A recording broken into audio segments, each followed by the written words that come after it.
Coastal Kannada ವೀಕ್ಷಿಸ್ತಿರುವ ಎಲ್ಲ ಸ್ನೇಹಿತರಿಗೂ ನಮಸ್ಕಾರ. ಕೋಸ್ಟಲ್ ಕನ್ನಡದ ಮತ್ತೊಂದು ವಿಡಿಯೋಗೆ ಸ್ವಾಗತ.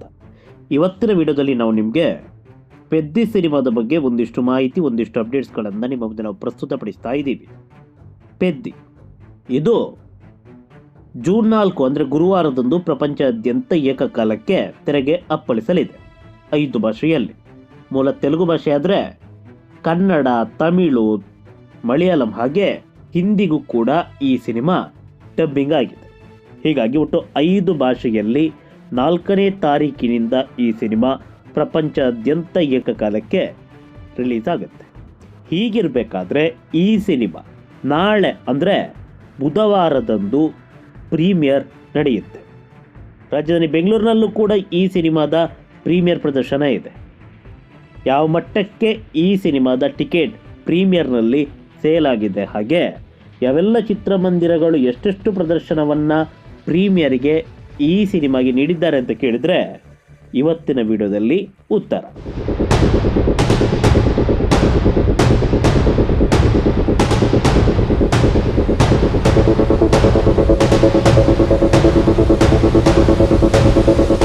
ಕೇವಲ ತೆಲುಗಿನಲ್ಲಷ್ಟೇ ಪ್ರೀಮಿಯರ್ ಆಗುತ್ತೆ ಇದು. ರಾಜಧಾನಿ ಬೆಂಗಳೂರಿನ ಒಂದಿಷ್ಟು ಮಲ್ಟಿಸ್ಕ್ರೀನ್ ಚಿತ್ರಮಂದಿರಗಳಾಗೆ ಬಹುತೇಕ ಸಿಂಗಲ್ ಸ್ಕ್ರೀನ್ ಚಿತ್ರಮಂದಿರಗಳು ಈ ಸಿನಿಮಾದ ಪ್ರದರ್ಶನವನ್ನು ಮಾಡುತ್ತೆ. ಮೊದಲಿಗೆ ಮಲ್ಟಿಸ್ಕ್ರೀನ್ ಚಿತ್ರಮಂದಿರ ಯಾವುದು ಅಂತ ಕೇಳಿದರೆ ಸದ್ಯಕ್ಕೆ ಅಪ್ಡೇಟ್ ಆಗಿರೋದು ಕೇವಲ ಒಂದೇ ಒಂದು, ಅದು AMB ಕಪಾಲಿ.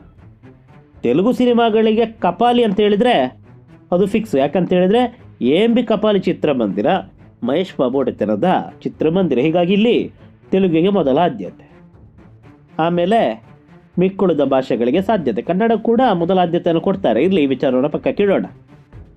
ಕಪಾಲಿ ಚಿತ್ರಮಂದಿರದಲ್ಲಿ ಪ್ರೀಮಿಯರ್ ಶೋಗೆ ಎಷ್ಟು ಪ್ರದರ್ಶನ ಅಂತ ಕೇಳಿದರೆ ಬರೋಬ್ಬರಿ 8 ಪ್ರದರ್ಶನ. ಸಂಜೆ 6:55ಕ್ಕೆ ಮೊದಲ ಪ್ರದರ್ಶನ ಆಗುತ್ತೆ. ಅದಾದ ಬಳಿಕ ಮತ್ತೊಂದು 6:55ಕ್ಕೆ, ಒಟ್ಟು 6:55ಕ್ಕೆ 2 ಪ್ರದರ್ಶನ ಇದೆ. ಯಾವ ಮಟ್ಟದಲ್ಲಿ ಟಿಕೆಟ್ ಬುಕ್ಕಿಂಗ್ ಆಗಿದೆ ನೋಡಿ. ಮುಂಭಾಗದ ಒಂದು ರೋ ಅಷ್ಟೇ ಖಾಲಿ, ಅದು 400 ರೂಪಾಯಿ ಸ್ಕ್ರೀನ್ನ ಮುಂಭಾಗ.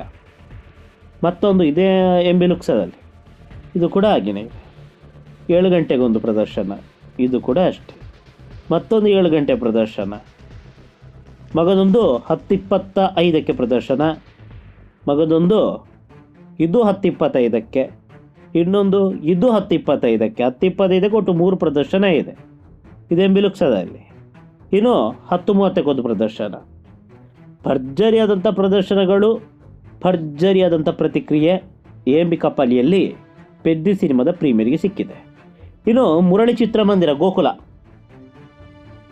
ಇದು ಅಪ್ಪಟ ತೆಲುಗು ಸೆಂಟರ್. ಹಿಂದೆಲ್ಲ ಬರೀ ತೆಲುಗು ಸಿನಿಮಾಗಳೇ ಬರ್ತಾ ಇತ್ತು. ಹಾಗಂದ ಮಾತ್ರಕ್ಕೆ ಕನ್ನಡ ಸಿನಿಮಾ ಇಲ್ವ ಅಂತ ಕೇಳಿದ್ರೆ ಒಂದಿಷ್ಟು ಕನ್ನಡ ಸಿನಿಮಾಗಳು ಕೂಡ ಇಲ್ಲಿ ದಾಖಲೆ ಪ್ರದರ್ಶನವನ್ನು ಕಂಡಿದೆ. 50-100 ದಿನಗಳ ಪ್ರದರ್ಶನಗಳು ಕೂಡ ಈ ಚಿತ್ರಮಂದಿರದಲ್ಲಿ ಆಗಿದೆ, ಮುರಳಿ ಚಿತ್ರಮಂದಿರದಲ್ಲಿ. ಅದು ತೆಲುಗು ಸೆಂಟರ್. ಇನ್ನು ನವರಂಗ ಕನ್ನಡ ಸೆಂಟರ್ ಇತ್ತೀಚೆಗೆ ಪರಭಾಷಾ ಸಿನಿಮಾಗಳನ್ನು ಕೂಡ ಪ್ರದರ್ಶನ ಮಾಡ್ತಾರೆ. ಇಲ್ಲೂ ಕೂಡ ಪೆದ್ದಿ ತೆಲುಗು ವರ್ಷನ್ ರಿಲೀಸ್ ಆಗುತ್ತೆ. ನಾಳೆ ಪ್ರೀಮಿಯರ್ ಕೂಡ ಇದೆ. ಇನ್ನು ಬೊಮ್ಮನಹಳ್ಳಿಯ ಕೃಷ್ಣ ಚಿತ್ರಮಂದಿರದಲ್ಲಿ 7 ಗಂಟೆಗೆ, ಇದು ಒಂದು ಕಾಲದ ತಮಿಳು ಸೆಂಟರ್. ಇವಾಗ ಎಲ್ಲ ಭಾಷೆ ಸಿನಿಮಾಗಳನ್ನು ಪ್ರದರ್ಶನ ಮಾಡ್ತಾರೆ. ಇನ್ನು ಬೃಂದ ಹೊಂಗಸಂದ್ರದಲ್ಲಿ ಇದೆ. ಈ ಚಿತ್ರಮಂದಿರದಲ್ಲಿ 7:15 ಪ್ರದರ್ಶನ ಸೋಲ್ಡ್ ಔಟ್ ಆಗಿದೆ. 10:30ಕ್ಕೆ ಇನ್ನೊಂದು ಪ್ರದರ್ಶನ ಇಟ್ಟಿದ್ದಾರೆ. ಅದು ಸೋಲ್ಡ್ ಔಟ್ ಆಗಬೇಕಾಗಿದೆ. ಯಾಕಂತ ಹೇಳಿದರೆ ಅದು ಕೂಡ ಸೋಲ್ಡ್ ಔಟ್ ಆಗೇ ಆಗುತ್ತೆ. ಇತ್ತೀಚೆಗಷ್ಟೇ ಈ ಚಿತ್ರಮಂದಿರದ ಮುಂಭಾಗದಲ್ಲಿ ರಾಮ್ ಚರಣ್ ಅವರ ಬೃಹತ್ ಕಟೌಟನ್ನು ಕೂಡ ಹಾಕಿ ಸೆಲೆಬ್ರೇಷನ್ನು ಕೂಡ ಮಾಡಿದ್ರು. ಇರಲಿ, ಈ ವಿಚಾರವನ್ನು ಪಕ್ಕಕ್ಕೆ ಇಡೋಣ.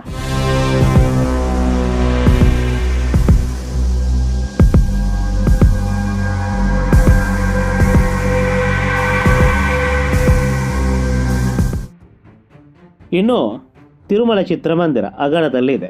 ಇಲ್ಲೂ ಕೂಡ ರಾತ್ರಿ 8 ಗಂಟೆ ಪ್ರದರ್ಶನ ಸೋಲ್ಡ್ ಔಟು. ಸಂಧ್ಯಾ ತೆಲುಗು ಸೆಂಟರ್, ಇದು 7 ಗಂಟೆಗೆ ರಾತ್ರಿ 10:30ಕ್ಕೆ 2 ಪ್ರದರ್ಶನ ಪಾಶ್ವಿಲಿಂಗಲ್ಲಿದೆ. ಗೌಡಾಚಾರಪಾಳ್ಯ ವಿ ಸಿನಿಮಾಸ್ ಪ್ರಸ್ತುತ. ಈ ಹಿಂದೆ ವಿಜಯಲಕ್ಷ್ಮಿ ಥಿಯೇಟರ್ ಆಗಿತ್ತು. ಇಲ್ಲಿ 7:10ಕ್ಕೆ ಪ್ರೀಮಿಯರು. ಇದು ಕೂಡ ಸೋಲ್ಡ್ ಔಟ್ ಆಗೋ ಸನಿಹ. ಇನ್ನು ಲಕ್ಷ್ಮೀ ಚಿತ್ರಮಂದಿರ ರಾಮಮೂರ್ತಿ ನಗರ 7 ಗಂಟೆ ಪ್ರದರ್ಶನ. ವೈಭವ್ ಸಂಜಯನಗರ 7 ಗಂಟೆಗೆ 10:15 ಪ್ರದರ್ಶನ.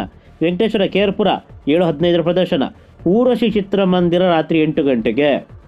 ಇದು ಆಲ್ಮೋಸ್ಟ್ ಅಲ್ಲ, ಕೇವಲ ಮುಂಭಾಗದಲ್ಲಷ್ಟೇ ಇಲ್ಲಿ ಟಿಕೆಟು. ಬೃಹತ್ ಚಿತ್ರಮಂದಿರ. ಇತ್ತೀಚೆಗಷ್ಟೇ ಈ ಚಿತ್ರಮಂದಿರ ಕ್ಲೋಸ್ ಆಗುತ್ತೆ ಅಂತ ಮಾತುಗಳು ಕೇಳಿ ಬಂದಿತ್ತು. ಇನ್ನೂ ಕೂಡ ಕ್ಲೋಸ್ ಆಗಿಲ್ಲ, ಆಗೋದು ಕೂಡ ಬೇಡ. ಯಾಕಂತೇಳಿದರೆ ಇಂತಹ ಚಿತ್ರಮಂದಿರಗಳು ನಮ್ಮ ಇಂಡಸ್ಟ್ರಿಗೆ ಬೇಕೇ ಬೇಕು. ಇಲ್ಲಿ ಕನ್ನಡದ ಜೊತೆಗೆ ಎಲ್ಲ ಭಾಷಾ ಸಿನಿಮಾಗಳನ್ನು ಪ್ರದರ್ಶನ ಮಾಡ್ತಾರೆ.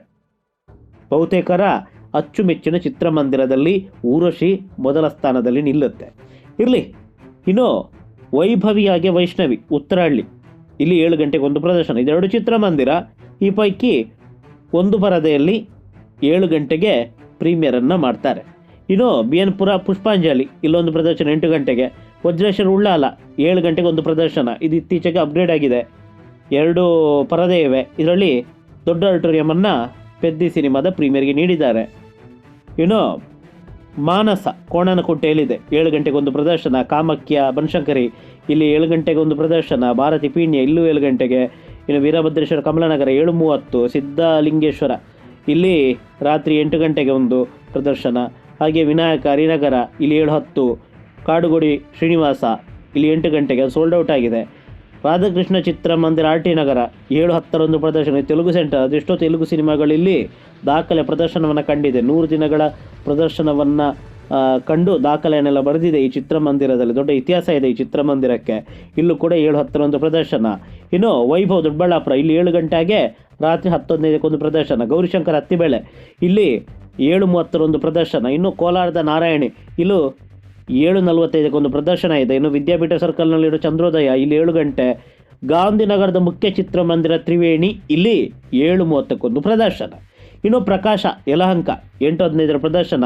ದೊಡ್ಡಬಳ್ಳಾಪುರದ ರಾಜ್ಕಮಲ್ ಚಿತ್ರಮಂದಿರದಲ್ಲಿ 7 ಗಂಟೆಗೆ ಒಂದು ಪ್ರದರ್ಶನ. ಕೋಡಿಗಳ್ಳಿಯ ರಾಜಮುರಳಿ ಚಿತ್ರಮಂದಿರದಲ್ಲಿ 9 ಗಂಟೆಗೆ ಒಂದು ಪ್ರದರ್ಶನ. ಇನ್ನು ಮೋಹನ್ ಸುಂಕದಕಟ್ಟೆ, ಇಲ್ಲಿ ರಾತ್ರಿ 7 ಗಂಟೆಗೆ ಒಂದು ಪ್ರದರ್ಶನ. ಮೋಹನ್ ಕನ್ನಡ ಸೆಂಟರ್, ಇಲ್ಲೂ ಕೂಡ ಈ ಸಿನಿಮಾದ ಪ್ರದರ್ಶನ ಇದೆ.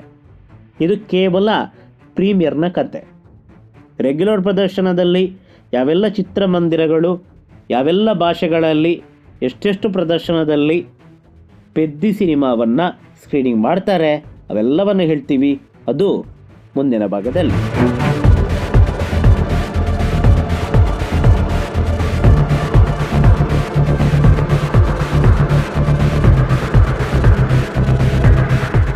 ಒಟ್ಟಾರೆಯಾಗಿ ಪೆದ್ದಿ ಸಿನಿಮಾಗೆ ಕೇವಲ ಆಂಧ್ರ ಪ್ರದೇಶ ಮಾತ್ರವಲ್ಲ, ಪ್ರಪಂಚದ ಮೂಲೆ ಮೂಲೆಯಲ್ಲೂ ಭರ್ಜರಿಯಾದಂತಹ ಪ್ರತಿಕ್ರಿಯೆ ವ್ಯಕ್ತವಾಗ್ತಾ ಇದೆ.